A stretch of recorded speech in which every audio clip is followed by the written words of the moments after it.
Gold, trusted gold buyers. మీరు తాకట్టు పెట్టిన బంగారాన్ని విడిపించి ఈ రోజు ఉన్న మార్కెట్ ధరకు కొనబడను.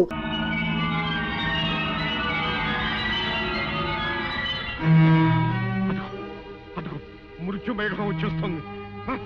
మృత్యుమేఘం వచ్చేస్తుంది. ఎవరు? రాకుమారి, రాకుమారి, ఈ హారం ధరించండి.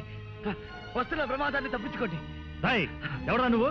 నువ్వు నీ వాలకం నాకేనండి వెండి. మహారాజా, నా మాట నమ్మండి. ఈ హారాన్ని ధరిస్తే ఆమెకు ముప్పు తప్పుతుంది. ఆమె క్షేమంగా ఉంటుంది. మహారాజా, మహారాజా, చూడ్డానికి వీడు భయంకరంగా ఉన్నాడు. ఏం మాయ చేస్తాడో ఏమిటో వద్దని చెప్పండి. మహారాజా, సందేహాలకి చర్చలకి ఇది సమయం కాదు. ఆలస్యమైతే అందరం విచారిస్తాం. రాకుమారిని మాంత్రికుడు తీసుకెళ్లకుండా రక్షించనియండి. మహారాజా, మీ పాదాలకు మొక్కుతాను. నన్ను అర్థం చేసుకోండి. మహారాజా, అదిగో దగ్గరకు వచ్చేస్తుంది. మహారాజా, మహారాజా. సరే, జరిగేదేదో దొరకమను. అమ్మా పద్మ, ఆ హారాన్ని అలంకరించుకోమ్మా. రాకుమారి,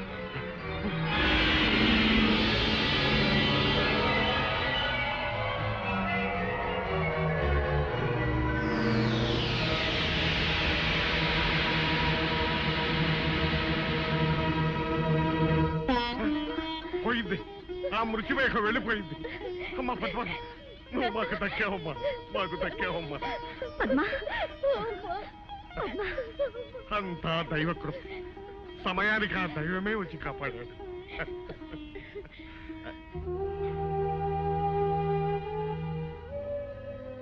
స్వామి, ఆపదలో ఉన్న మమ్మల్ని కాపాడాడు. మీరు మా పాలిట దైవం. తమరు ఎవరు? ఎక్కడి నుంచి విజయం చేశారు? నేనెవరైతే ఏం లేండి, నా కర్తవ్యం నెరవేర్చగలిగాను. మా బంధువులు, పరివారం, వీరులు ఎవ్వరూ చేయలేకపోయిన పనిని మీరు సాధించి మహావీరులు అనిపించుకున్నారు. ఎన్ని జన్మలెత్తి సేవ చేసిన ఈ రుణం తీరదు. విధి నిర్వహణ కృతజ్ఞతను ఆశించదు మహారాజా. రాకుమారి, సర్వకాల సర్వావస్థల్లోనూ ఆ హారం మీ మెడలోనే ఉండాలి. ఎట్టి పరిస్థితుల్లోనూ దయచేసి తీయకండి మహారాజా. ఇక సెలవు. అలా కాపాడిన వారికి నా కుమార్తెనిచ్చి వివాహం కూడా జరిపిస్తానని ప్రకటించండి. స్వామి, నా కుమార్తె ప్రాణాలు కాపాడాలన్న ఆశతో ఆ విషయంలో ఆమెనిచ్చి పెళ్లి చేస్తానని ప్రకటించాను. ఇప్పుడు మహారాజా, ఏమిటి మీ ఉద్దేశం? ఈ బికారికి, ఈ కబోదికి అమ్మాయిని ఇవ్వడానికి సిద్ధపడుతున్నారా? ఈ కురూపిని పద్మ కట్టబెట్టి దాని జీవితం నాశనం చేస్తారా? అతనికి అవకాశం వచ్చింది, సహాయం చేశాడు. అంతగా మీరేదైనా ఇవ్వాలనుకుంటే నగో నటురో బహుమానంగా ఇచ్చి పంపించండి. అంతేగాని పద్మనిచ్చి పెళ్లి చేస్తానని మాత్రం ఒప్పుకోకండి. ఈ కార్తికేయ వంశంలో ఎన్నడూ కలగని సమస్య ఈనాడు ఎదురైంది. ఈ వివాహం చేసి అమ్మాయికి అన్యాయం చేసిన వాడు అవుతానా? చెయ్యక మాట నిలబెట్టుకోలేని మహారాజుగా ఈ వంశానికి కళంకం తెచ్చిన వాడు అవుతానా? ఏమి చెయ్యాలి? ఏమిటి విషమ పరీక్ష? అమ్మా, అమ్మా, అమ్మా. నాన్న, మీరేం బాధపడకండి.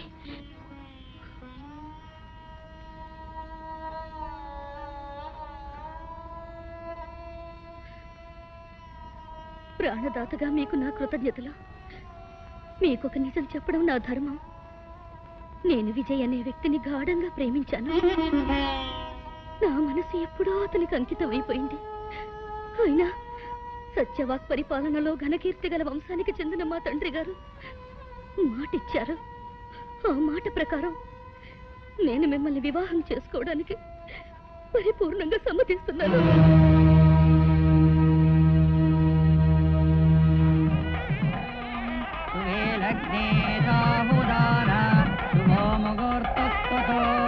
లక్ష్మీనారాయణాయ నమః ప్రదత్తతి. ఓం సర్వమంగళ మాంగళ్యే శివే సర్వార్థసాధకే శరణ్యే త్ర్యంబకే దేవి నారాయణి నమోస్తుతే. మాంగళ్యం తంతునా తొందరపాటు పనికిరాదు. ఇది శుభముహూర్తం అని ఎవరు నిర్ణయించారు? ఇది దోషకాలం. కొద్ది క్షణాలాగితే దివ్యమైన ముహూర్తం వస్తుంది. ఏమిటి స్వామి తమరెవరు? భవిష్యద్వాడిగా పేరుగాంచిన త్రికాలవేత్త, దైవజ్ఞ, మహామహోపాధ్యాయ మత్తేవ శాస్త్రి పేరు వినలేదా మీరు? నేనే. మహారాజా వారింట వివాహం జరుగుతున్నదని తెలుసుకుని సమయం శుభప్రదం కాదే అని పరుగున వారింపవచ్చాను. దైవానుకూలం వల్ల ఇంకా ముడిపడలేదు. సంతోషం. ఏమిటి, నేను పెట్టిన ముహూర్తాన్ని ఆక్షేపిస్తున్నారా? శాంతించండి, ఇక పైన మీకే తెలుస్తుంది. వధువు మెడలో ధగధగ మెరిసే ఆ హారం వరుడు తెచ్చినది కదూ? అవును స్వామి, అది మహిమగల హారం. ఆ హారమే మా అమ్మాయిని రక్షించింది. ఓహో, అది తెచ్చాడు గనక అతనితో మీరు వివాహం జరిపిస్తున్నారు. వరుడా, ఆ హారం తేగలిగిన వాడు మహావీరుడై ఉండాలి. నీవు చూస్తే వికలాంగుళ్లాగున్నావే, అది నీకు ఎలా సాధ్యమైందా అని నా అనుమానం. ఏం మహారాజా, అంతే కదా? నేను అడిగిన దాంట్లో తప్పేమీ లేదు కదా? నిజమే. ఈ దివ్యహారం తేగలిగిన వాడు సూర్యుడై ఉండాలి. అది నువ్వెలా తేగలిగా? అది ఏ సందర్భంలోనైనను నీవెవరివో చెప్పి నీ నిజస్వరూపము వివరించినా ఆ హారము నేలబడినా హారము యొక్క శక్తి నశించి నిర్జీవమైపోవుగాక. చూశారా మహారాజా, తడబడుతున్నాడు. నా ఉద్దేశంలో ఈ హారాన్ని సంపాదించింది ఇతను కాదు. ఇతనికి ఎవరైనా ఇచ్చి ఉండాలి, లేదా అతని దగ్గర నుంచి ఇతను తస్కరించి ఉండాలి. తస్కరించవలసిన అవసరం నాకు లేదు. నేనే ఈ హారాన్ని సాధించాను. లేదు, నువ్వు రాకుమార్తెను వివాహం చేసుకోవాలని ఈ పథకం వేశావు. మహారాజా, నేను చెప్తున్నాను వినండి. ఈ హారాన్ని సంపాదించినది విజయ్ అనే మహాశూరుడు. నువ్వు అక్రమం చేసి ఆ మహావీరుని మోసం చేసి ఈ హారాన్ని తెచ్చావని నేను అంటున్నాను. దీనికి నీ సమాధానం ఏమిటి? శుభప్రదంగా పెళ్లిపీటల మీద ఉన్నావు. నీ చేతిలో ఉన్న మాంగళ్యం మీద ప్రమాణం చేసి చెప్పు, ఈ హారాన్ని సంపాదించినది విజయా కాదా? అవును, విజయ్. విజయ్, నా విజయ్ ఈ హారం సంపాదించింది. అయితే ఎక్కడ నా విజయ్? అలా అడగండి, నిలదీసి అడగండి వధువు గారు. చెప్పు, అతన్ని ఏం చేశావు? నా విజయ్ ఎక్కడున్నాడు? అతన్ని ఏం చేశావు? నాన్న, వీడెవడో వంచకుడు, దుర్మార్గుడు. నా విజయ్ని అంతం చేసి ఈ హారాన్ని దొంగిలించాడు. నన్ను వివాహం చేసుకుని అర్ధరాజ్యం ఏలాలని పథకం వేశాడు. నేను మోసగాడిని కాదు రాకుమారి, నన్ను నమ్మండి. నా విజయం లేకపోయిన తర్వాత నాకు ఈ హారం ఎందుకు? నా ప్రాణం ఎందుకు? రాకుమారి, ఆ హారాన్ని మాత్రం తీయకండి. నా మాట వినండి రాకుమారి, నా హారాన్ని మాత్రం తీయకండి. రాకుమారి, నా మాట వినండి, ఆ హారాన్ని మాత్రం తీయకండి. రాకుమారి,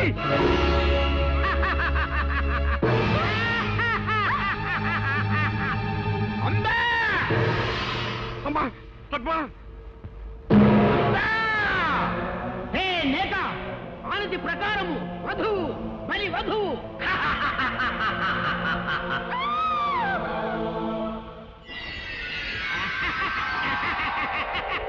కొమ్ము జిత్తు, కోటి బుద్ధుల కొండవు. మాసికము కట్టి బలి తప్పించుకొన దూతువా భామామణి. పౌర్ణమి వచ్చు వరకు ఈ పట్టినిక్కడే పట్టి ఉంచవలే, భద్రతాకారములో బంధించవలే, కంటికి రెప్పవలే కాపాడవలే. బాపో విజయ్, నన్ను క్షమించు. నిన్ను అపార్థం చేసుకుని హింసించాం, దండించాం. అయినా నువ్వు నా కూతురు కోసం పడరాని పాటలు పడి ఇంత మహత్తరమైన త్యాగం చేశావు. నిన్ను ఏ విధంగా అభినందించగలను? నాయుడు, ఈ రూపంలో ఉన్న నువ్వే విజయమని మాకు ఏమాత్రం స్ఫురించినా ఈ అనర్థం జరిగి ఉండేది కాదు. ఏం చేయగలం? అంతా విధివరాదు. మహారాజా, ఆందోళన పడకండి. నేను వెంటనే ఆ భైరవ ద్వీపానికి బయలుదేరుతాను. ఎలాగైనా వచ్చే పౌర్ణమిలోగా నా పద్మని రక్షించుకుంటాను. ఇక నాకు సెలవియ్యండి.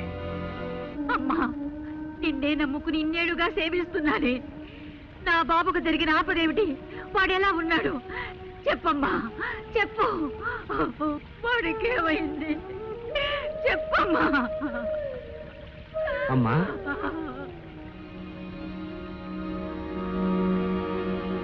ఎవరు బాబు? నేనమ్మా, విజయ్ని. ఒకనాడు దెబ్బలతో మీ దగ్గరకు రాగా నాకు ఉపశమనం కలిగించారు. క్షుద్రశక్తి నుంచి తప్పించుకోవడానికి రక్షా కట్టి పంపించారు.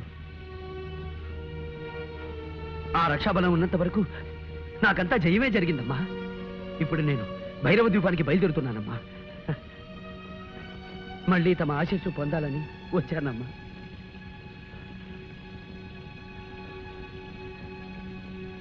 ఈ రూపమేమిటి నాయనా? ఒక యక్షిణి శాపం. శాపమా? ఎప్పుడు జరిగింది? గత పౌర్ణమికి ముందు.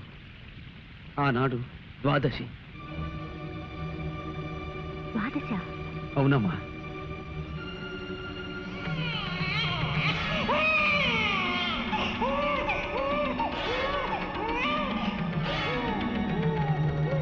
బాబు, నీవెవరు బిడ్డవి? నీ తల్లిదండ్రులు ఎవరు? నేనెవరి బిడ్డనో తెలీదు కానీ గోమతి నదీ తీరంలో ఉన్న తోటాల కోనలో పెరిగాను. పసి వయసులో ఒక ఉగాది నాడు నదిలో కొట్టుకొస్తూ ఆ కోనవాసులకి దొరికానట. ఉగాది గోమతి నదిలో?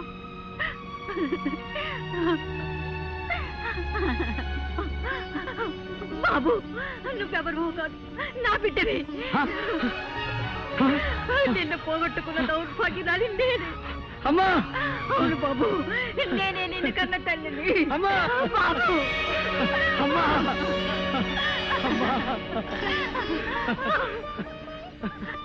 అమ్మా జగన్మాత, ఆనాడు నా భర్త నన్ను నిరాకరించిన ఈనాడు నా బిడ్డను నాకు ప్రసాదించావు తల్లి.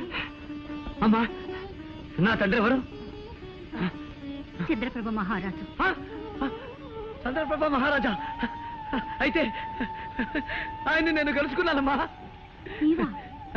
అవునమ్మా. తాను గాంధర్వ వివాహం చేసుకున్న భార్యని నిరాకరించానని, ఆ పాప ఫలం అనుభవిస్తున్నానని వేదనతో కుమిలిపోయారమ్మా. అంతా మంచిగా జరిగిందమ్మా. ఒకరినొకరు తెలుసుకోకపోయినా ఆయన స్థితికి జాలిపడి మా గూడానికి పంపించానమ్మా.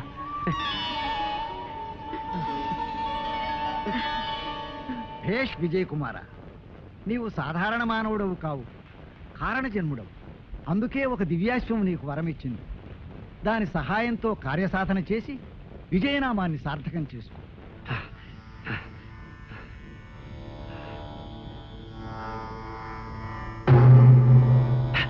అయ్య రాజా, నమో నమః. ఈనాటి అర్ధరాత్రిలోగా నేను భైరవ దీపం చేరుకోవాలి. నీవు ఇచ్చిన మాట ప్రకారం నన్ను అక్కడికి చేర్చవలసిందిగా అర్థిస్తున్నాను. సంగీత కళాకోవిద, క్షమింపుము. నీవు ఇప్పుడు శాపగ్రస్తుడవు. శాపగ్రస్తులు దివ్యాశ్వమును అధిరోహించుట నిషిద్ధము. కానీ ఒక ఉపాయమున్నది. త్యాగశీలు ఎవరైనను నీ శాపరూపమును పరిగ్రహించిన నీ రూపము నీకు సిద్ధించదు. క్షమించు హైరాజా. ఈ కురూపాన్ని ఎవరికో కట్టబెట్టి వారిని అవస్థల పాలు చెయ్యలేను. దీక్షా బలంతోనే బయలుదేరతాను.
లే విజయ, లే.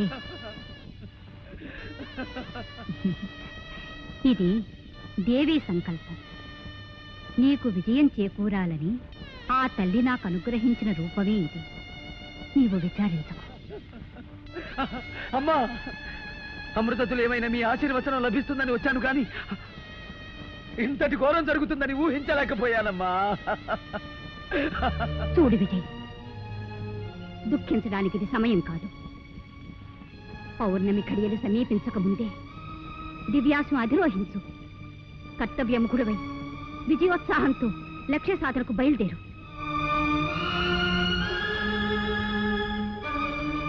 విజయుడవై తిరిగిరా.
పద్మ పద్మ